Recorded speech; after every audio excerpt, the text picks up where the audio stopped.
বোন এখানে অনেকগুলো ঝুড়ি আছে, অনেকগুলো ঝুড়িতে ছবি ঢাকা দেওয়া আছে। ঝুড়ির মধ্যে ছবিগুলো দেখে বলতে হবে যে কিসের কিসের ছবি দেওয়া আছে, ঠিক আছে? তারপর ইংরেজি বানানটি বোর্ডে লিখতে হবে। ঝুড়িগুলো তুলো।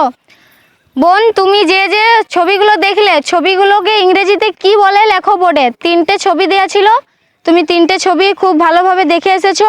এরপর লেখো যে কি কি ছবি দেওয়া ছিল। অনেক জায়গা আছে, ভালো করে লিখবে, বড় বড় করে।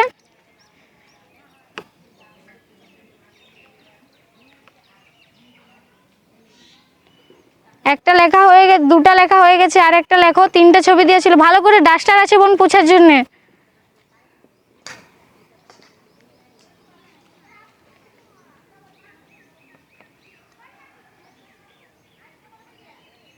এলিফ্যান্ট বানানো হয়েছে? বোন এলিফ্যান্ট বানান কি হতো? এবার একদম হয়েছে। কি কি লিখেছো? এলিফ্যান্ট মানে হাতি, ডিয়ার মানে হরিণ, জেব্রা মানে জেব্রা। খুব সুন্দর বোন। প্রথম একটু ভুল করেছিল, তারপর ঠিক করে